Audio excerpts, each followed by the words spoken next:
The topic of Israel is a hot button issue right now, and it seems that so many influencers, commentators, podcasters, politicians fall into oversimplified binary thinking about the issue. They're either on one side of the spectrum where they are pro-Israel, Israel can do no wrong, they turn a blind eye to any kind of corruption in that government, all is well and good. Or they're on the other side of the spectrum where literally every problem on our planet can be blamed on Israel. Jew man bad. Every single politician in this country is owned by Israel. There's no hope. Zionists own the world. We're all screwed. And to me, it's not that simple. And I find there's very few people online actually looking at the nuance of this subject and understanding that, yes, there's a shitload of corruption in Israel, and Mossad, their foreign intelligence, is a problem. There's a lot of liabilities there. But we can't blame all of our problems on Israel or on the Jews. And there's a very complex global political workings with these world leaders. Not all of them are bad. Not all of them are good. But there's a very complex situation going on. And you can't look at superficial statements or superficial actions to gauge whether or not certain world leaders are good or bad. And they're not all owned by the Jews. And in fact, I would argue there's damn good evidence to suggest that no, Trump himself is not owned by the Zionists. He's not some Netanyahu bootlicker. And in fact, there's a complex relationship between those two, Trump and Netanyahu. And Trump might not like the guy. Probably doesn't. And that's why I wanted to talk to Gordon. So Gordon, otherwise known as Ghost, his online moniker is Ghost of Based Patrick Henry. He is a fellow colleague of mine at Badlands Media. He runs a few shows on there. His main show is called Geopolitics with Ghost. And Ghost, or Gordon, he is, I would call him an expert historian. He dives into the deep history, not the mainstream bullshit, and not the alternative conspiracy media bullshit oversimplified.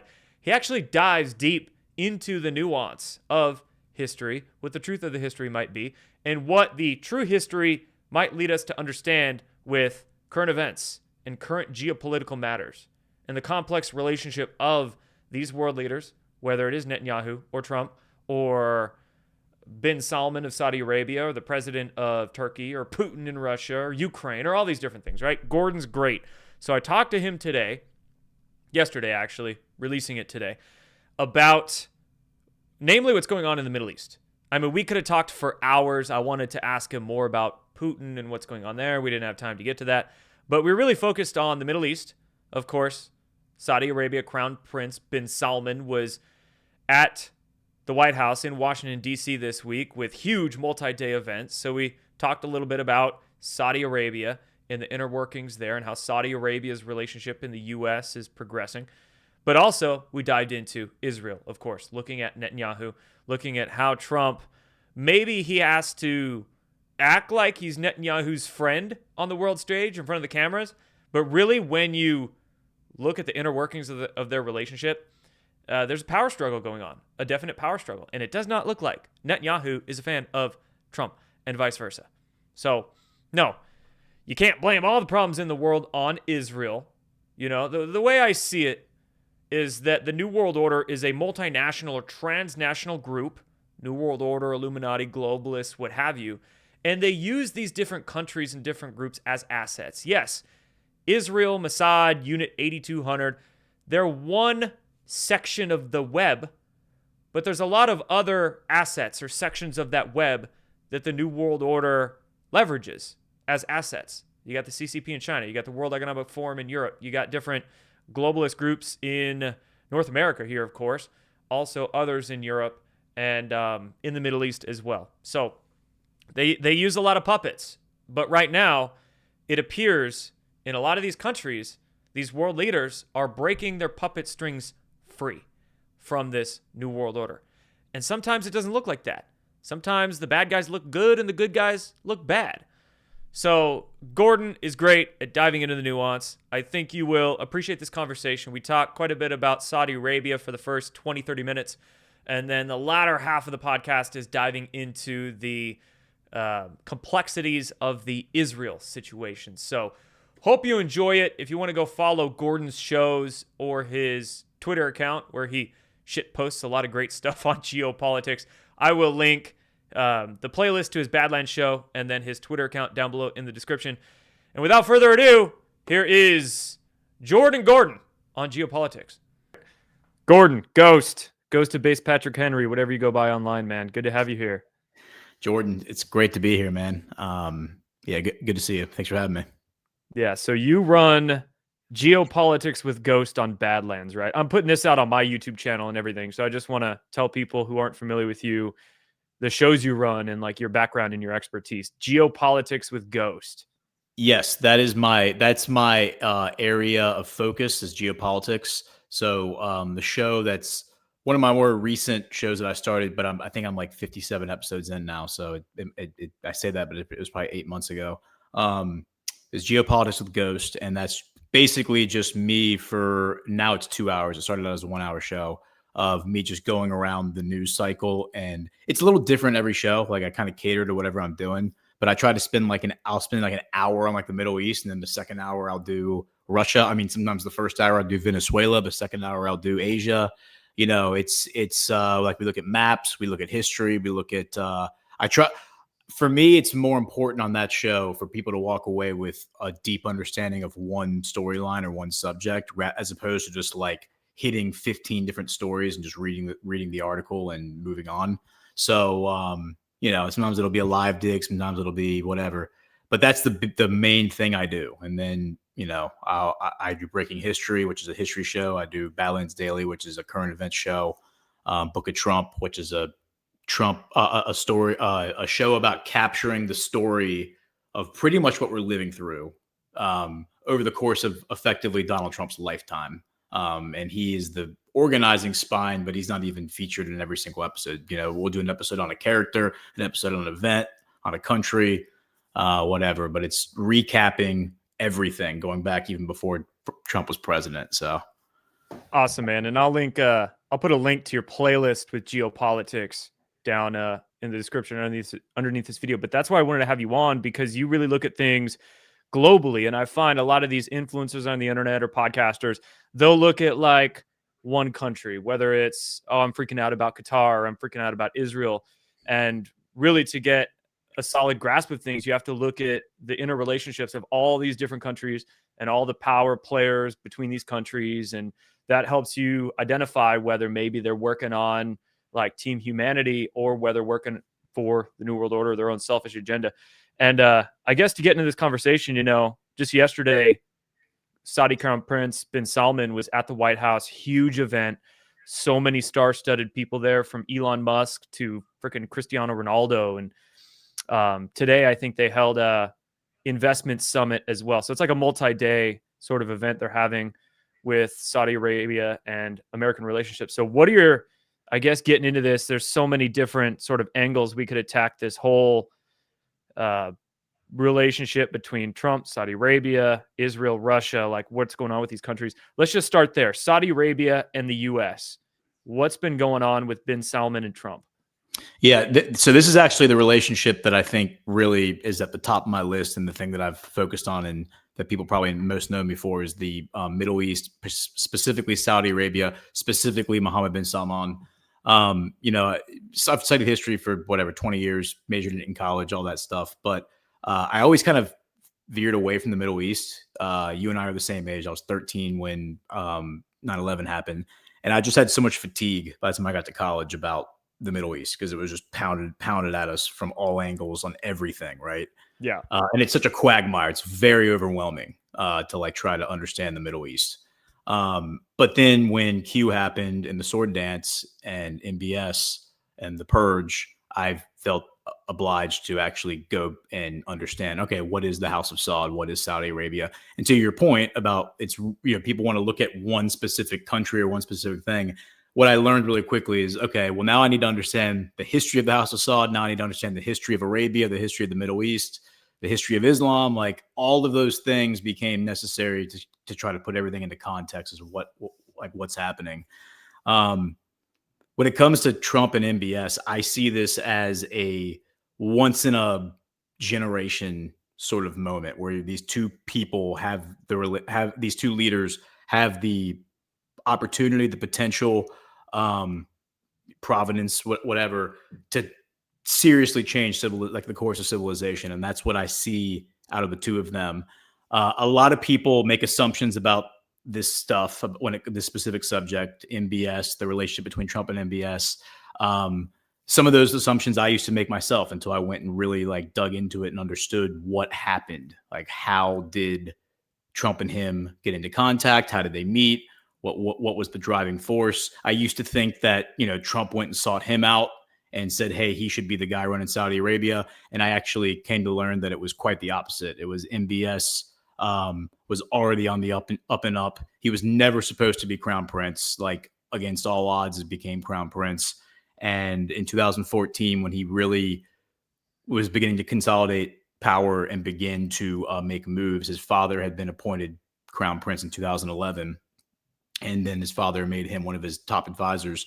He reached out to his friends in the UAE, Mohammed bin Zayed being the main one there. That at the time he was the Emir of Abu Dhabi. He's now the president of the UAE.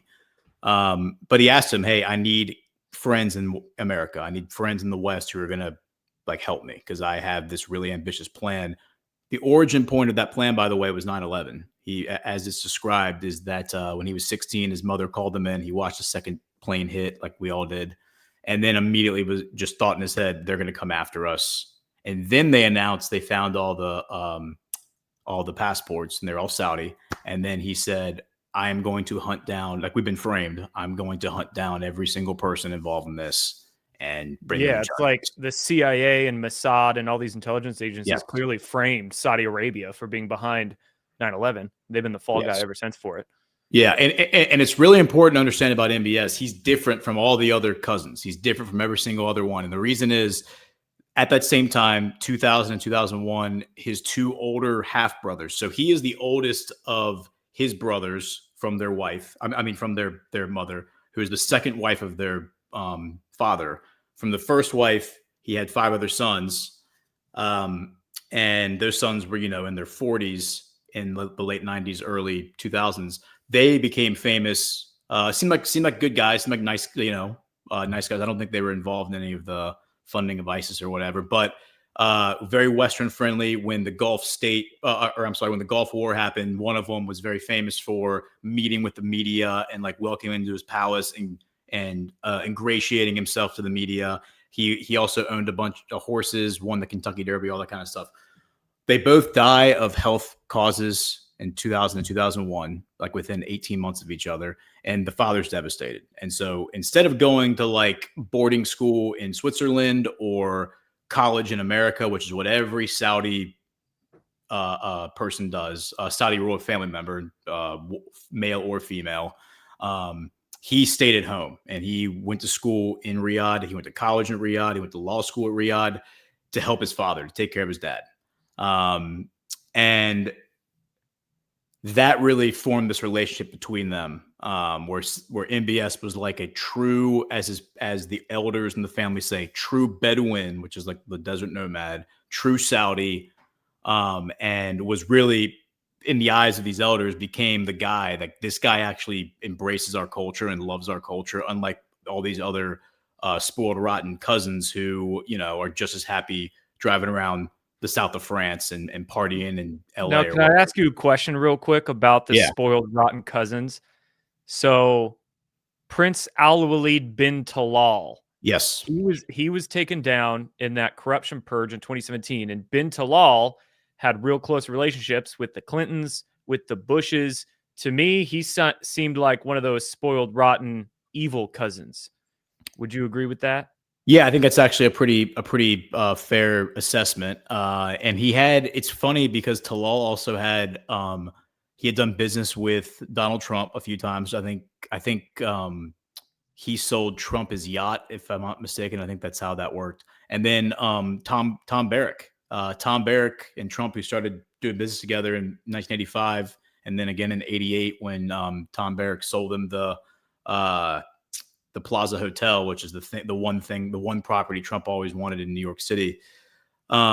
Talal is also connected to Tom Barrack, and Tom Barrack knew all the Saudis. He knew all the people in Saudi Arabia from the 70s when he was sent there by the law firm he worked for to live.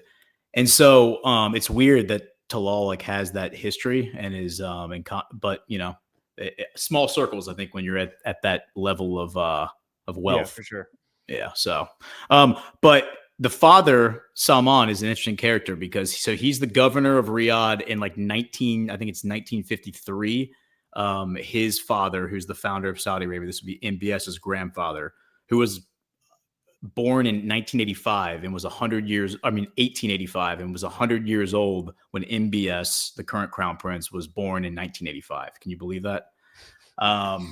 Yeah, but he appoints the father Salman to be the governor of Riyadh, which is like in the middle of Saudi Arabia, no rivers, no lakes, no water. It's kind of just like this desert backwater town with no water. In 1953, then he dies immediately. And for basically 55 years until 2011, when he's appointed crown prince, the father is the governor of Riyadh, which is the ancestral homeland of like hometown of the House of Saud. But other than that, it's not like an economically viable location. And yet this guy transforms from this little town to like a major city, like worldwide, like international city. And he's widely respected. You know, they say you could set your watch by him walking to work in the morning when it was still dark out with this enormous entourage. Every single day would walk to work.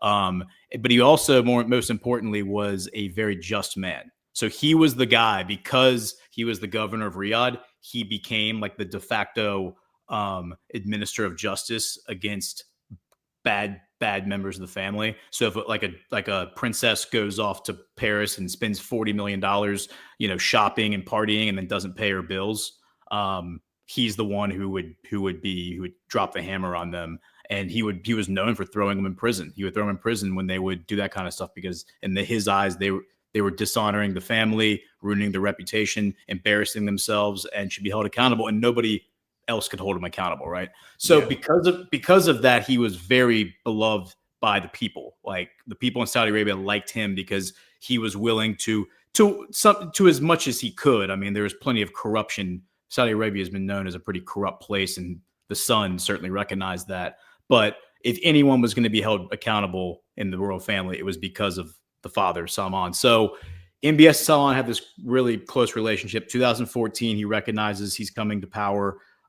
He has ambition, gets in touch with MBZ, and MBZ says, look, if you're going to speak to anyone in America about us, about, you know, the Gulf state royalty, you got to speak to Tom Barrack, because he understands us better than anybody in America.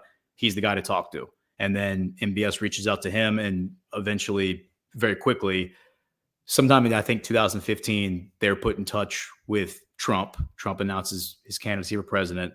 And then certainly by early 2016, they are speaking regularly, like the Saudis and the Trump campaign.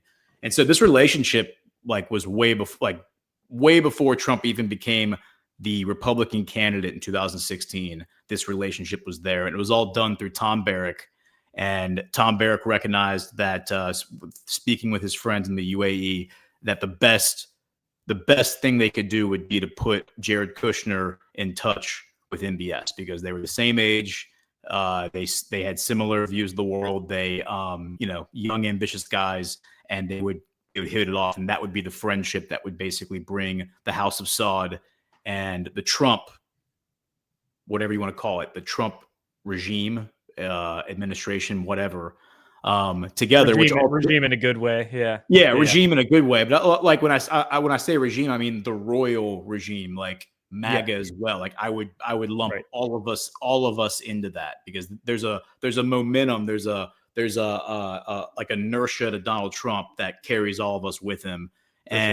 And I think that they recognize that Jared Kushner and MBS getting along. And so what ends up happening is December 2016, after they win the election, and this is like according to the CIA mouthpieces, the people who are writing biographies and books trying to slander MBS. So they're trying to frame this in a negative way.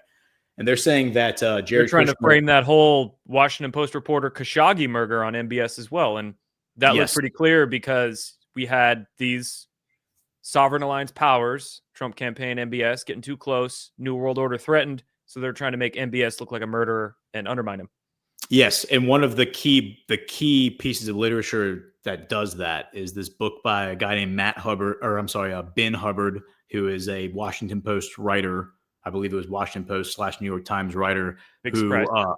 he writes in a biography in 2020 called MBS: The Rise of the Crown Prince. And really, like half the book is about the Khashoggi thing. But so the way he describes it is, he says in 2013 there wasn't even a CIA file on MBS. That's how off the radar he was. Is they suddenly started noticing in meetings his father, King Salman, who at that point was the crown prince, that there was this 27, 28-year-old following him around and writing down every single thing that was said in any meeting. And they were like, who the hell is this guy?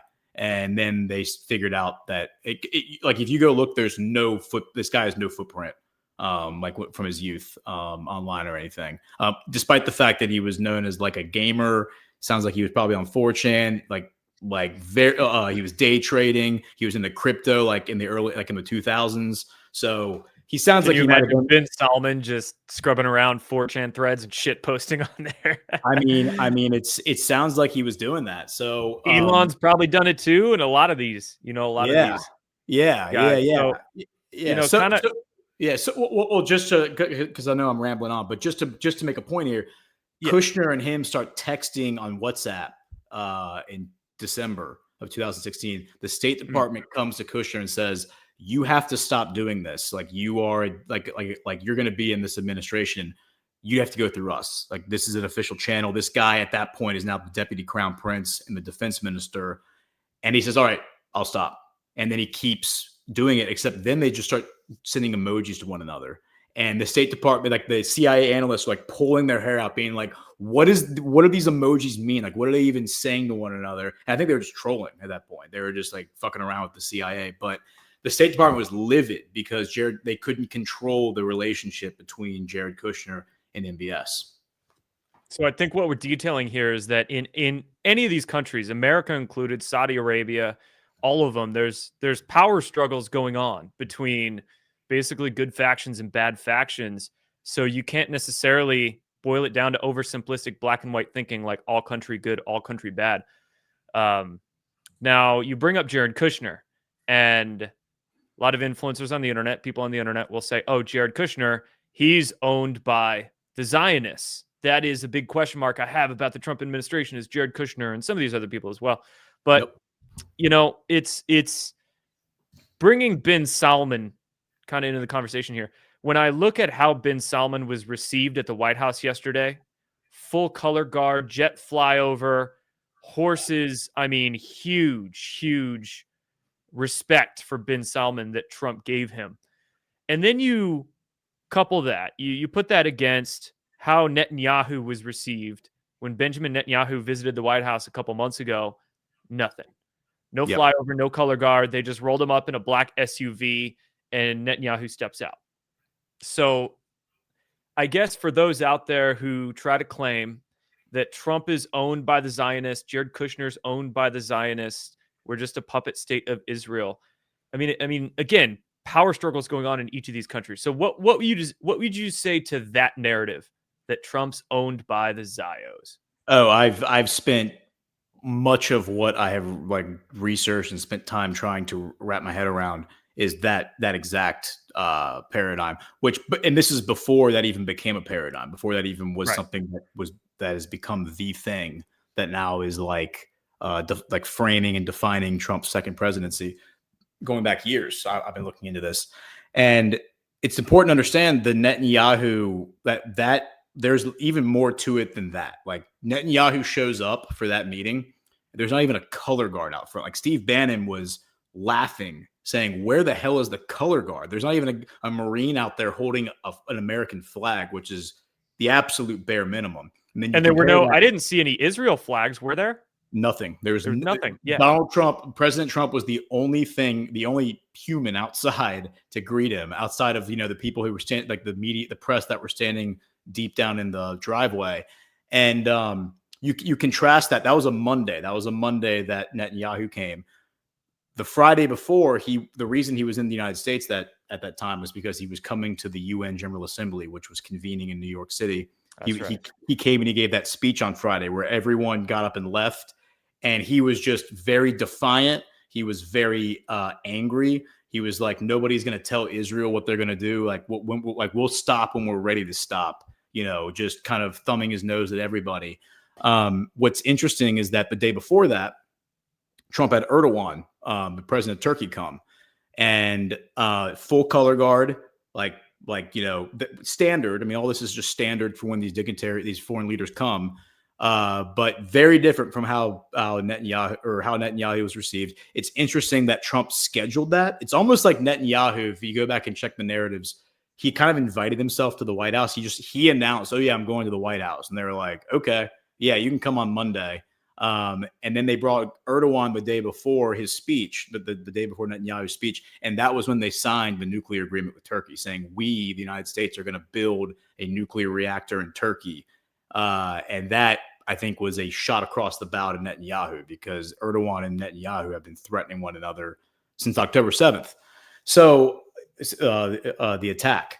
So, and that's just one example. I could run through a million examples like that. But what ends up happening is then Trump spends the entire weekend, his team, the entire weekend negotiating with Netanyahu, because one of the reasons I think Netanyahu was so angry in that speech is we find out later that Steve Wickoff and Jared Kushner were at his hotel room the night before, Thursday night, for 2 hours, pitching him on the 20-point peace proposal for now known as the Gaza peace plan that Trump's come up with. And they were explaining it to him in detail and how it was going to work. And I think he was angry at what he was being told. And that's one of the reasons he was even more defiant during his speech. And then, of course, they spend the whole weekend negotiating. We get reports about, phone calls and all this. And when Netanyahu shows up Monday, that happens. There's the total disrespect. Netanyahu turns around and tries to yell down to the press, he tries to get a statement in, and Trump just grabs him on the back and says nope, and just pushes him right in the door, and then sits him down in the Oval Office, forces it, or picks up the phone, dials Tamim, who's the Emir of Qatar, who's been friends with Trump for a long time, and we'll get to that in a second, and then hands the phone to Netanyahu and says, all right, you're going to apologize. This was all negotiated over the weekend before he got there, that he's going to apologize publicly to Tamim. And and then you get that whole humiliation ritual where the whole thing was a humiliation ritual, forced him to apologize to Tamim for bombing for Doha. And then when they held the press conference later, unveil the plan, Trump says, we can take a question. I'll even give you a pro-Israel reporter if you want, BB, but I would think that maybe you just want to let this one ride for now. And Netanyahu's like, well, I'll defer to your expertise. Yeah, we'll take no questions then. I mean, totally humiliates the guy. But also lets the Netanyahu people, because Netanyahu, I think, is really a representative of some sort of a faction, letting them know exactly where everything stands. And there's been a game of cat and mouse that's being played going back since long before I think Trump even announced that Netanyahu is a part of. And, it's all about control, and it's all about optics, and it's all about narrative. And Netanyahu is one of those people that Trump has just played that relationship in a very odd way, because we get Netanyahu coming to the White House in early 2017. This is February 15th. I think it's February 15th, 2017. He's the first person to visit the new president, Trump. They hold a press conference at the White House, and the question of the West Bank settlements comes up. And Trump says, there's a clip of this, I'd like you to hold off on settlements. I think you might find that when we negotiate, you're going to love the deal we come up with. And Netanyahu says, we'll see. And Trump says, well, that doesn't sound very promising, but yeah, whatever. And Netanyahu says, oh, it's the art of the deal. Then MBS comes in. No fanfare at all. Literally, the press barely even reports on it. This is March 15th, 2017. This will be a month later. And that was all set up by Jared Kushner on the WhatsApp when they were texting one another. That's what lays the groundwork for the sword dance 2 months later, May 20th, when Trump goes to when Trump goes to Saudi Arabia. Now, 17 days, and yes, it was 17 days before the sword dance, which was on May 20th, 2017, Trump hosts somebody else at the White House. This is May 3rd, and that would be Mahmoud Abbas.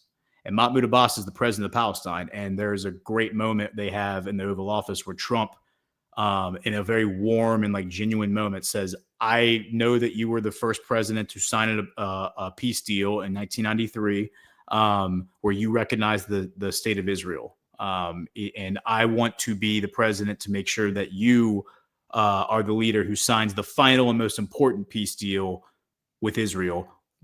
He doesn't finish the thought, but liberating Palestine effectively from Netanyahu and his friends. And that promise, I think, is really what has driven this whole relationship with Netanyahu since then, because 17 days later, Trump goes. He could have played that whole thing close to the chest. They could have done something very low key. They could have acted like they hated one another. There's so many ways they could have played the relationship with the Saudis, but instead they come out and they just make it very known, we are working together. MBS wasn't even a figure at that point. He was the defense minister in the way back of the line. The guy at the time, it was the Crown Prince, was Mohammed bin Naif, his uncle, who was a CIA shill. And then a month after that sword dance, there's a coup where MBS forces Naif to resign and turn power over to him, which, his father, of course, was okay with. And then we get, in September, the roundup and arrest of 5,000 sheiks in the government, Wahhabi sheiks in the government. They were either arrested if they were corrupt or just dismissed from the government if they were clean. And then November, we get the purge. And that was when his father, Salman, summons every Muslim nation in the world. It's called the Organization of Islamic Cooperation, 57 nations, including Russia, China, all of them. They all come to the palace in Riyadh. He says that we have a big announcement. Everybody come here. And he gets up and he says, my son, the Crown Prince, is going to act as the sovereign leader of Saudi Arabia moving forward. I will remain king until my death, but he is effectively the leader now. You will treat him the way you treat me. And this guy is widely respected in the Muslim world. And then MBS stands up and says, so my first act as sovereign, we are impaneling a corruption panel. By the way, they've already met several times. They're meeting right now, and we're going to start, basically arresting people immediately. And as the story goes, people started running out of the room. Cars were blown up. Planes were shot out of the sky as these people tried to escape. And people were arrested and thrown into the Ritz-Carlton, was like repurposed as like a prison, basically. They were given 12 pairs of socks, 12 pairs of pants, 12 white shirts, and they all lived as prisoners for months. I think one of the longest people that stayed there, I think, was bin Talal, 6 months, 7 months. But eventually they're all released. But their companies, their assets, I think, fell under control of the state. In a lot of cases, they extracted information from these people. I'm not sure. We don't know exactly what happened, but there's a lot of rumors out there.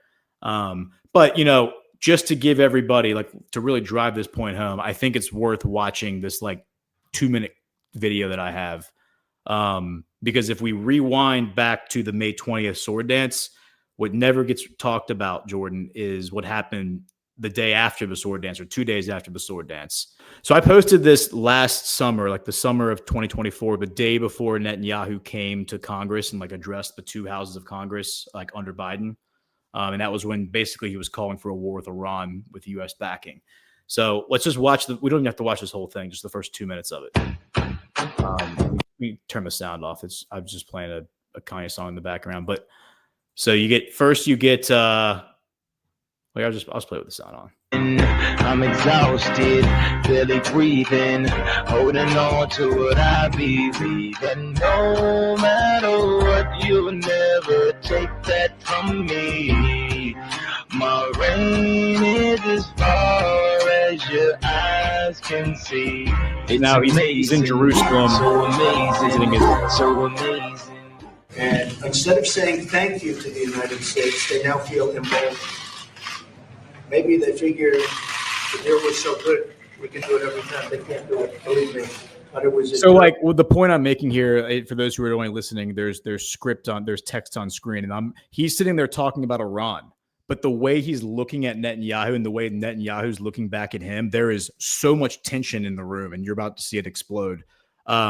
And this is the first visit, and remember, it was a huge political guffaw. Like, all of the political analysts were like yelling at Trump because he had the audacity to go to Saudi Arabia first and then go to Israel. Nobody does that. You always go to Israel first and then Saudi Arabia. But I'm making the remarks here on screen that it sounds like he's talking about Israel when he says they just think they can do whatever they want because they got away with that one deal. Like, we're just going to give them the world. Like, we're just going to keep giving them money and keep giving them stuff. Like, why do they think they can keep getting away with this? Let's just keep watching.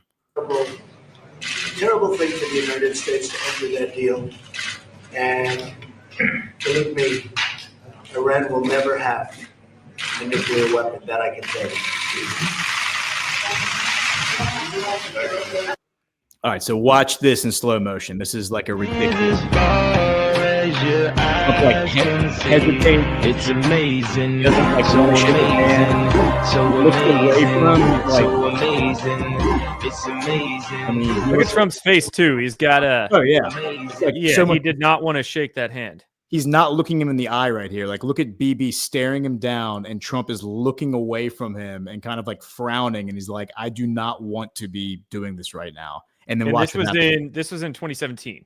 This is May 22nd, 2017, and this was barely reported on that this happened. But watch what happens. I mean, ever since October 7th, there's been, I mean, every few months we hear some kind of story about Trump basically telling Netanyahu to F off. There's that epic moment where Trump was being asked in front of the cameras after, I think there was some kind of bombing between maybe Iran and Israel, or Israel and the West Bank, and Trump said they don't know what the fuck they're doing, right? Yep. So all kinds of instances where you can tell there is, Trump didn't go touch the wall because he's owned by the Zionists. He's playing a very careful game of optics and narrative warfare with Netanyahu. Yeah. So let's finish this clip, and then I have another 45-second clip from 2021 that I want to show you that will really reinforce what you just said. So amazing. It's amazing. I'm a monster. I'm a maven. And I for those just listening, I have like body language analysis on screen as these two are engaging in the next 15 seconds. Yeah,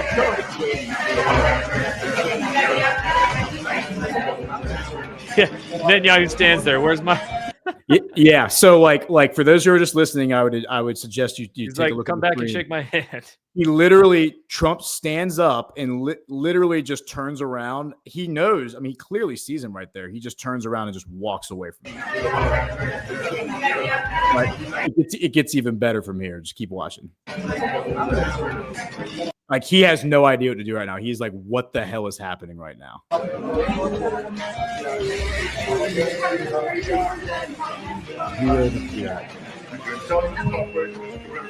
Okay, so for those who didn't hear what he said, he yells, I can tell his cooperation is terrific. And you can see he is like, oh, that's so sarcastic. Like, eyes red, hair on fire. Like, he's about to punch.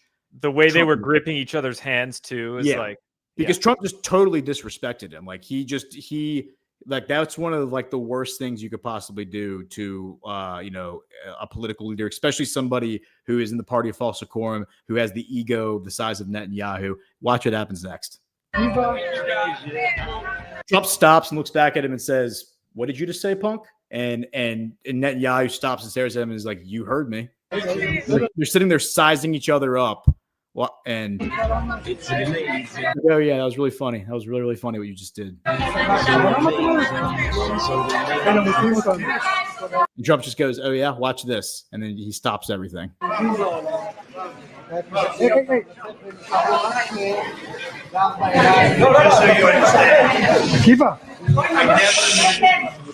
Just so you understand, I never mentioned the word or the name Israel. Never mentioned it. during that conversation. They were all saying I did. So you had another story wrong. Never mentioned the word Israel. How's the visit so far, Mr. President? Yeah, so he says, that whole time when I was saying all that nice stuff about Israel, like when I was saying I was going to do all this stuff, it's like I never once said I was going to do any of that for Israel. Like never once said Israel, like I was doing it for Israel. So deal with it. Walks away, and Netanyahu is so angry in that moment. So from there, I have two 45-second clips that are really going to reinforce what you just said, because what you just said is so important. So in December of 2021, this would be over a year after Trump, quote unquote, lost the election to Joe Biden, had the election stolen from him by Joe Biden. He did a phone interview with a guy named Barak Ravid. Barak Ravid is an Israeli journalist. He was military intelligence in the IDF, I think Unit 8200. But he's kind of become the Trump White House insider. Like anything that I've been following this guy for years now.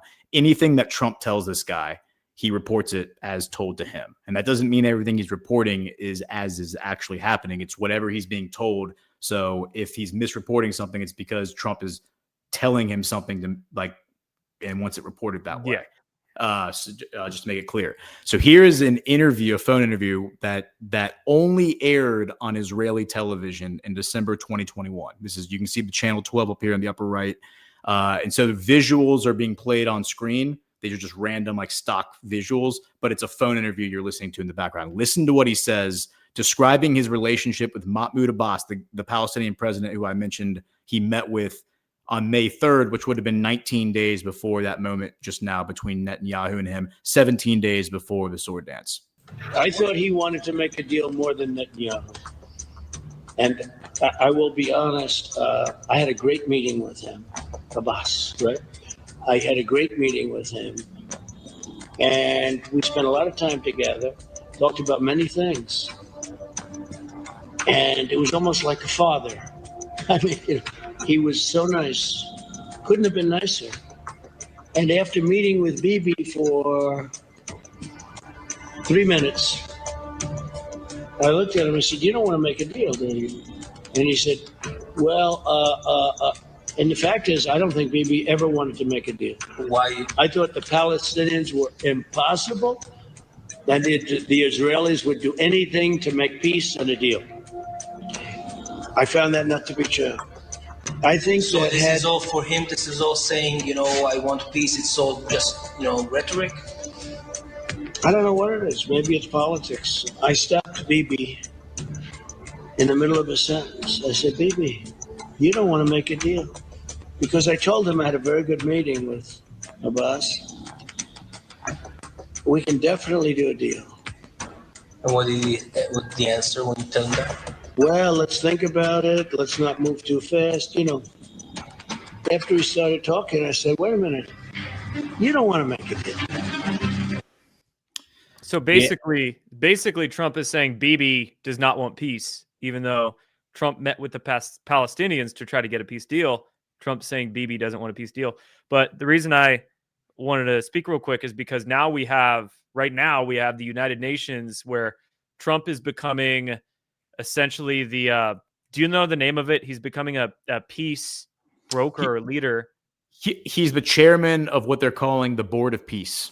Right. And a big part of that is a Gaza peace plan, which it's like Trump is trying to force peace onto Netanyahu, and Netanyahu is doing anything he can to avoid that. Yeah, I think it was last Friday they put out the U.S. mission. I think is what it's called, the U.S. mission to the UN. It's like our permanent representatives that go to the UN. These people are all hardcore Zionists and some of the most insufferable mouthpieces you could imagine. They've just been hyper anti-Palestine and pro-Israel throughout this whole thing. They put out a statement publicly that described what you just said, that said we are going to provide a path to Palestinian statehood ultimately at the end of this road. And that's the first time the U.S. government has ever put out anything that talked about Palestinian statehood formally. And didn't MBS mention that they were going to be talking about a two-state solution with the U.S.? Oh yeah, for sure. Just recently as well. Yeah. Oh yeah. Well, so that's been their condition the entire time. So in my personal opinion, is that the Abraham Accords were probably put together by MBS and MBZ. I think Tom Barrack was probably like a key part of putting together the Abraham Accords. And he would never admit that, but I think that's probably the case. Jared Kushner certainly helped as well, and we'll get to Kushner in a second. But the Saudis' position has always been that they're not doing anything with Israel or the Abraham Accords until Palestinian statehood is recognized by Israel. That's their. It's not only Palestinian statehood; it's also restoring the border with the West Bank to pre-1967 conditions, meaning before the 6 Day War. Because it looks like Swiss cheese now because they have all these Israeli settlements all over the West Bank. So until that happens, Israel does not get normalization with Saudi. They don't get diplomacy recognition, any of that stuff.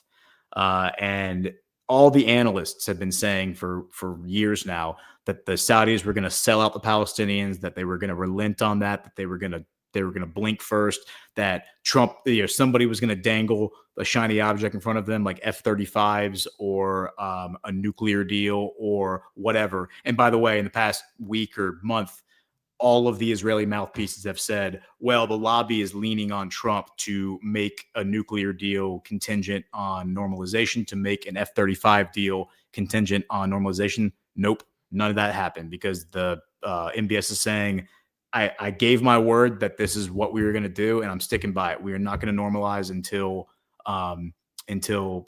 Israel recognizes Palestine. And that's why Saudi Arabia and Palestine were kept out of the original Abraham Accords. I think that was by design, to allow Qatar, the UAE, Jordan, Egypt, all to normalize. I mean, Egypt and Jordan normalized years ago, but Qatar and the UAE normalize with Israel and move forward.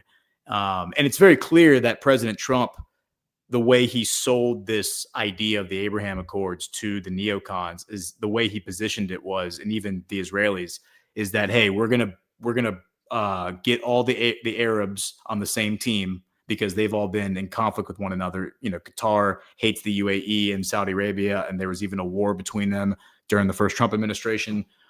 They signed the peace treaty his last week in office, like in between J6 and Biden being inaugurated. They signed the end of that war. But Trump was like, we're going to get all these guys on the same page, and then we're going to leverage that against Iran. And then you're going to get Arabia versus Persia, and that's World War III. And the neocons are all like, oh, hell yeah. Like, we love that idea. Yes, we'll do the Abraham Accords today. And that's why they all backed it. But I've speculated for years, and I think this is accurate. The Abraham Accords were pitched to us as this is how you protect Israel from the Arabs. But I actually think the way it's set up is it's actually protecting the Arabs from Israel. And now you're seeing that because we offered that Article 5 style treaty to Qatar back in September after they were bombed, which is if anybody attacks Qatar, they are at war with the United States. And then yesterday, Trump announced that he was giving Saudi Arabia the exact same deal, which I expected he was going to do. And again, those deals are totally designed for Israel. Like that is aimed directly at Israel because nobody else in the world wants to mess with Saudi Arabia. Everybody wants their money right now. They're divesting out of oil. MBS is the belle of the ball. Like everybody wants to be his friend. They all like him. They find him charismatic. They think he's a great leader. So nobody's trying to mess with Saudi Arabia except for maybe the Israelis. And so, it's very, very interesting. But there's one more clip that I want to play because this is like the nail in the coffin from the same interview of what Trump says on BB. And remember, BB was the first person, he was the first world leader to call Joe Biden right after. This is like the day. Right. Yeah. He was the first person to call when everyone was like, wait, are they still counting votes? Is this thing over? Like, what's happening? Like, and the election was clearly rigged, but Netanyahu didn't give a shit. He wanted to make friends with Biden. Yeah, well, he called him and he congratulated him on the victory, which solidified the coup. That he anointed it, he blessed the coup basically, and listen to what Trump says about all that. Bibi Netanyahu, before the ink was even dry, to do a message, and not only a message. So before the ink is even dry, he's talking about they were still trying to figure out what the hell was going on with the election. Bibi Netanyahu, before the ink was even dry, to do a message, and not only a message, to do a tape to Joe Biden talking about their great, great friendship. They didn't have a friendship because if they did, they wouldn't have done the Iran deal. And guess what? Now they're going to do it again. And if they do it again, Israel is in very grave danger. I was disappointed in Bibi just on a personal basis. When we have an election that was a rigged election, like a third world country election, I think it's a terrible personal trait. I haven't spoken to him since. Right? I didn't talk to him. Fuck him. Okay, go ahead. What else? Fuck him is what he said. For those who Yep. couldn't hear what he said, that's what Trump said about Netanyahu. And that clip, while it was only played on Israeli media. Barack Ravid wrote a book about all of this, and because when the book was published, that was when he aired these clips. It got a little bit of play like on the internet, but a lot of people like didn't even know this happened, didn't even know that Trump said all this. And my theory, Jordan, when you go back and you look at the months leading up to the 2020 election, the Abraham Accords were, like, despite all the bluster and the promotion of them, they weren't signed until September. I think it was September 15th or September 20th, 2020. They weren't signed until September 2020, and they were finalized. I think it was August 15th. And if there's a longer version of the Barack Ravid interview where they're explaining what happened. Barack Ravid then goes on Israeli media and explains to other people what Trump explained to him, and he's explaining it. He's saying what happened was that the day before, is what Trump told him, the day before they were supposed to all get on the phone in August and finalize the Abraham Accords, Ron Dermer, who is like Netanyahu's Dan Scavino, picks up the phone and calls the White House and says, you know what, we got an election coming up next year, and this just isn't a great time for us. I think we're going to hold off from finalizing right now. Like, thanks, but no thanks. And Trump grabs the phone and says, put Bibi on the phone right now. And basically said, if you aren't on the phone call tomorrow, you're a fucking dead man. I mean, the description is that he put the fear of God in Netanyahu. And so Netanyahu, of course, shows up on the phone the next day and signs the deal a month later. This is a deal with like U.A.E., Qatar to normalize with all of them, right? It's pretty much like a one-way street, or at least that's how it's pitched to the American people, that, hey, Israel is getting protection because now they're going to normalize with these Arab countries that have purportedly long hated them. But at the same time, this is also the same interview where we get the disclosure from Trump, and he's now talked about this publicly, that you backtrack 9 months earlier, January 2020, that was when they killed Soleimani. The day before they killed Soleimani, David Barnea, who at that time, at that time in 2020, he was just a Mossad agent. Now he became the director of Mossad in 2022. That's a different story. Very interesting, but different story. But at the time in 2020, he's assigned as the head of the Soleimani file. So his job is basically to track Soleimani. That's his job inside Mossad. My opinion is that he was Soleimani's handler. I think Soleimani was working for the Israelis. I think he was an Israeli Mossad asset, and his job was basically to create a network of jihadi militias that were going to cause problems in the Middle East and provoke conflict and destabilize and make it easy for the IDF to do whatever they wanted to do, and for the Israeli political class to do whatever they wanted to do. And so David Barnea picks up the phone, and the day before, Trump is explaining this to Barack Ravid and calls him and says, "Hey, we're not cool with this. We don't want to kill Soleimani. We're out." And they bail. And so the way the op was supposed to run is the Americans were providing satellite and doing support, but it was the Israelis who were pressing the button and they were firing the missile to kill Soleimani. And so Trump says, "Fuck it, we've done all the work. We're going to do it." And so we end up firing the missile to kill Soleimani. And then the Iranians call Trump famously and say, "Hey, we understand why you had to do that. All good. We need to respond, but we're not going to respond harshly. We're just going to fire some missiles into the sand in Israel, not target anybody, and we'll be cool. And then again, Trump has explained this recently, where he's come out and said that the Iranians called him and warned him and said, hey, we have to respond to help save face because y'all killed Soleimani, so we're going to fire some missiles into the desert. Again, these are all just like little breadcrumbs that Trump. Yeah, it's like exactly, and that's the issue with a lot of these, anti-Israel influencers on the internet, is that they're just oversimplifying things, and they're not seeing a lot of these little data points that are leading up to a clear big picture.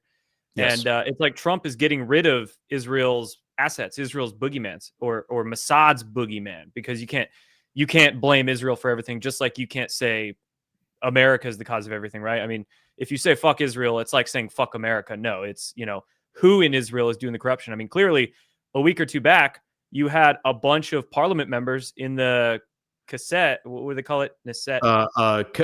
Knesset. Yeah. They were all calling Netanyahu one of the reasons why October 7th happened. Like it was kind of his fault, which, there's a good argument there. So It's like Trump is getting rid of Mossad's assets and taking out Israel's boogeymen, their reasoning, their excuse to conduct warfare in the Middle East. Same thing with the Iranian nuclear strikes earlier this year. Yeah. So. Oh yeah. Absolutely. And there's even rhetoric out there now that the reason, and who knows if this is true, but there's I think there's a former CIA guy who's going around saying that Trump was told, and I don't even know if I believe this. I just saw this like a few days ago, and I don't even know if I believe this, but he's saying that the Israelis were threatening to use nuclear weapons if Trump didn't do that. I actually think what Trump was doing was he was just taking control of the narrative and just saying, we're ending the war now. The war is now over. It's the 12-day war. It's over. Thank you. Goodbye. And then, exactly. and then the Israelis were like, wait a minute, we still wanted to fight.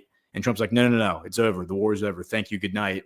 And that's what I think that was actually about, like narrative control rather than, subverting a nuclear strike or whatever. Yeah, and you're right. These data points are everywhere, and the people who are anti-Israel, if they look, I mean, I look at Israel as probably the state. I think America is living under state capture, and I think the state capture is most ostensibly Israeli. But again, this oligarchy that controls Israel is also based in London. It's also based in Brussels. It's also based in DC. It's very much a transnational cartel that existed long before Israel was created. I mean, the Rothschilds and the banking cartel in London. Yeah, that was when Israel was still under the Ottoman Empire. So yeah, working with Hitler, by the way. I mean, Hitler's the one who gathered up all the Jews of Central Europe and sent them. Oh, there's a question. What do you say to a lot of these anti-Israel influencers who love Hitler? Because there's a bunch of those on the internet now. Well, yeah, I mean, it's, and look, it's one of those things of course I've explored that avenue and I've looked into it and I've looked at it inside and out. And ultimately the problem is that a lot of that is just like revisionist history with looking at it. Look, we are lied to about World War II. Like we have been 100%. Lied to about all the elements of World War II, about Germany, about the Third Reich. So much of it is lies. My opinion, what was World War II? World War II is a fake dialectic, right? Where people who were interested in destroying Western civilization, European civilization, controlled both sides. They funded both sides. They funded the Bolshevik Revolution in 1917. They created the Weimar Republic of the 1920s, which was a Jewish government in Germany that did promote degeneracy. It turned Munich and Berlin into the sex tourism capitals of the world, which today you can still see the after effects of that, where brothel culture and all that is still very prevalent in Germany. Back then it was like brothels of every flavor, including children and animals and all that stuff. That was where like John Money and Dr. John Money, they started promoting LGBTQ, like the trans agenda, all that stuff started in Weimar Germany. And that's what led to the public giving Hitler the mandate to seize power, because they recognized that their culture was being literally just destroyed in front of them. Not to mention hyperinflation and all that. But the whole thing, in my opinion, the whole World War II was about destroying like Europe. because it was like both sides were evil, and the New World Order just found their perfect assets on both sides to pin against each other. yeah, I mean, look, if you want More or to root for the Third Reich, why did Hitler do Operation Barbarossa? If Hitler just sits there in 1942 and never goes into Russia and just focuses on, builds the Atlantic Wall, focuses on maintaining his position and in the economy with the technology they were developing, they could have surpassed everybody and they could have become the world superpower had they done that. But instead, they followed the strategy that has destroyed so many empires before them, including Napoleon, and went into Russia in the winter. And that's what led to the Battle of Stalingrad and then the Battle of Kursk, which was the turning point of World War II. And ultimately leads to Germany being totally wiped out to the extent that they're not even viable. Like they're not even a viable country today. And so. And then you get into the fact that did Hitler even die? Like his body was never produced. Yeah, he's in Argentina, or he probably died. Yeah, in he goes to South America. So my question to all of the people who are saying Hitler was the good guys, if it is true, and look, I think we should always operate with new information. If new information is given to me, I can change any position I have with the right information as long as they are with the first principles foundation. But my question to them is, if Hitler was the good guy, if it is true that he escaped and he lived out his days in South America, that means he did it under the blessing of Mossad, MI6, and the CIA. What does that say about Hitler, that he left his country to be destroyed and wiped out, all of his friends to be hanged at Nuremberg? And by the way, half of the Nazi high command were hanged at Nuremberg. The other half went on to become the leaders of NATO in the UN. And so explain to me how that, and by the way, Otto Scorsese, he's Hitler's personal bodyguard. The guy that Hitler said was the perfect specimen when it came to the Aryan race was Otto Scorsese. He goes to work for Mossad after the 1950s, going around hunting down all of his old friends, the Nazi scientists who were working for the Russians, working for the Egyptians, working for whoever to develop nuclear technology. His job was to go around and assassinate all of them. He was working for Mossad as an assassin, and that was Hitler's favorite German. So, and then you look at the shit that Himmler and Kammler and Goebbels and all of them were doing too. It's like our history is so effed up. We're so lied to about everything, but that doesn't necessarily make the bad guy we're told by the establishment the good guy. I mean, Churchill was the bad guy, and I think Hitler was also the bad guy. And there's I'm open to the possibility that Hitler was also a useful idiot, that he did die in that bunker. The Soviets just never produced a body for whatever reason.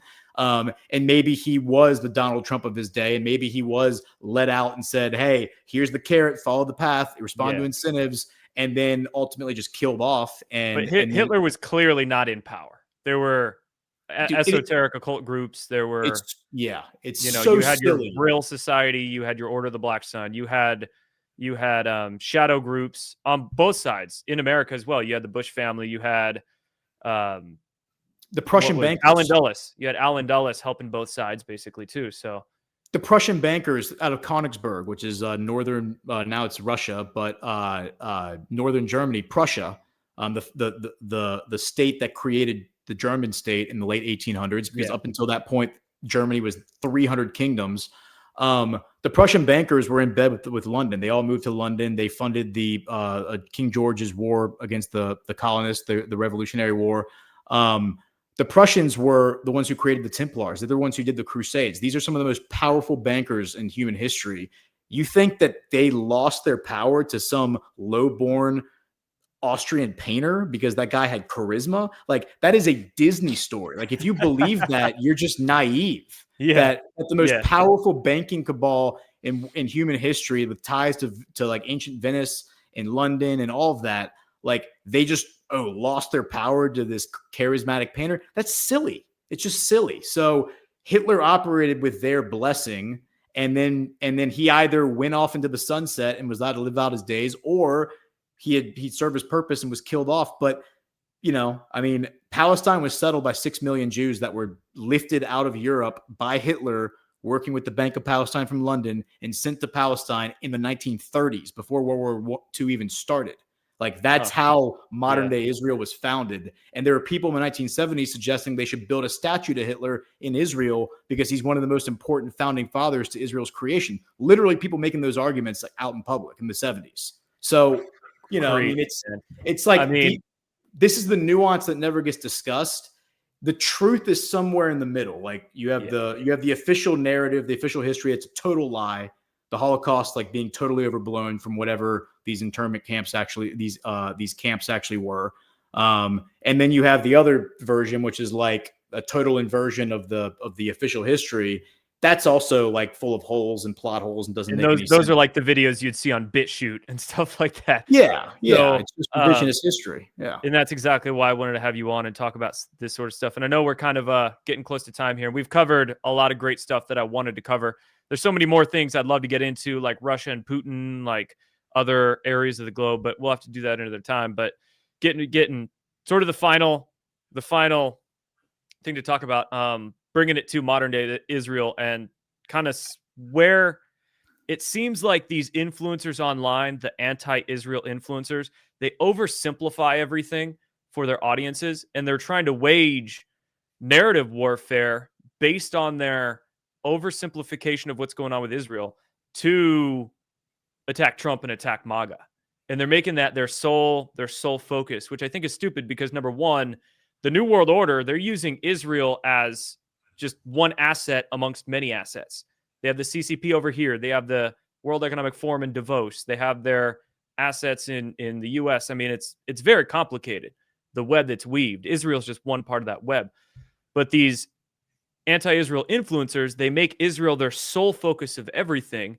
And then they're clearly using that as a political op to undermine Trump and MAGA. That's at least how I'm seeing it. So would you agree with me, or is there anything else you'd want to add to that? No, I think you're right that there's definitely an op that is designed to make Trump.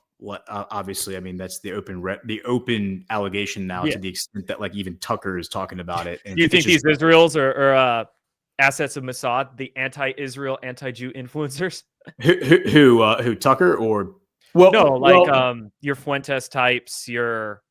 Well, so I certainly think that Mossad creates those people. I think that I think nobody benefits more from like the whole like anti-Semitism, rhetoric, like the anti-Semitism op, which I mean, people would say I'm a part of that because I post anti-Israel stuff. It's like, yeah, well, I'm just but you don't hate on Jews or hate on Muslims just for the sake of hating on them. Like exactly. You understand that there's good Jews and good Muslims and good people amongst all these countries or religions, and you name names. You give names, give dates, you get into the nuance.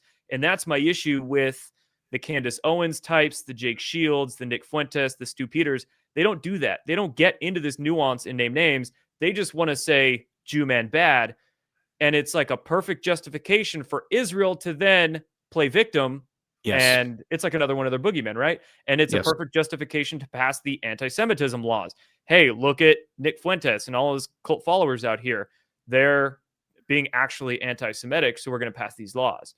So, and it's interesting because I think that there are a lot of people who, I mean, there's useful idiots. There's people who are obviously being paid to do this stuff, like when it comes to cultivating just a consensus online. Mm-hmm. And then there's people who are probably just acting in earnest because they're witnessing things that make sense. These explanations all make sense, and they're looking for like the emotional, like, where is the emotional catharsis? Yeah. And trust me, I've gone down all these rabbit holes. I've spent years studying this stuff. It's super complicated. It's very nuanced. And sometimes it is easier just to draw the simplified conclusion because. Yeah. So sometimes I'm like, it's not so bad. They're getting people to question Israel. That's not totally a bad thing. But then you just have to be careful with it. And you have to be careful going all the way. And it comes back to identity politics. Like if you operate with identity politics, that's a leftist ideology. And one of the things that I think is really interesting is the Ukraine-Israel connection. Because, all the Israeli. All right. Last thing real quick. Give us like 5 minutes on that. Yeah. So like all the Israel was founded by colonists from what we now call Ukraine. It was called the Pale of Settlement. for 125 years before the end of World War I in 1917, I think is when it was technically abolished. When the Bolsheviks came out of Ukraine, that's where they came from, and they went into Moscow and they killed the Tsar and his whole family. The first thing they did was they abolished this thing called the Pale of Settlement. That was the area that Catherine the Great in 91 said that they were only allowed, the Jews were only allowed to inhabit this area because the Jews had a habit of creating a parallel society with their own laws and their own courts. And they said, you know what, this is too destabilizing. You're only allowed to live in this area and do that. And so that's where the Zionists, that's where the Bolsheviks came out of. The Zionists also came out of that area too. The Zionists, all the people who founded Israel, they all came out of that same neighborhood. They were cousins, basically, literally and figuratively cousins. And so the Bolsheviks go into Moscow, they abolish the Pale Settlement, and then that leads to Hitler rising to power, gathering up all the Jews from the Pale Settlement who were willing to go to Israel, sending them to Israel. And then the ones who didn't want to go were the ones who I think ended up in the camps. But now you're looking at Ukraine and this war that Putin is doing against Ukraine. All of these militias that are fighting Putin, that are fighting the Russians, the Azov Battalion is the most famous one. That is a Jewish militia. There's another one called the Jewish 100, which is literally a Banderite flag. Stepan Bandera being a mercenary who worked for the one of the most famous mercenaries. He first worked for the Nazis during World War II, and then after World War II, he worked for the CIA as their lead color revolution like regime change guy. Like, do the math there. And the Jewish 100 is one of the other famous militias. It's the Stepan Bandera flag, which is the black triangle and the red triangle with a Star of David in the middle of it. They're Jewish. All of these, the guys who lead all of these militias, they have names. The names are out there. They're all former IDF officers. The IDF has a very close relationship with the Ukrainian military. The Ukrainian military uses all Israeli weapons. There is an intimate relationship there between modern day Ukraine and Israel. And at the same time, there is a Nazi culture, a very pro-Nazi, pro-Hitler culture. Battalion, yeah. Yes. And so those are that's the circle that these other people don't want to square. It's like, and I've spent a lot of time looking into it and trying to understand it. And what I think it comes down to is I think, I've seen news stories from like the 1980s where authors were getting up and saying that the word Nazi actually meant National Socialist Zionist, and that there was this like unholy alliance between the National Socialists in Germany with the Zionists of Germany, who were offering them financial backing. And the people who ended up getting put into camps, and to what extent these death camps actually existed, I think that probably needs to be adjudicated too.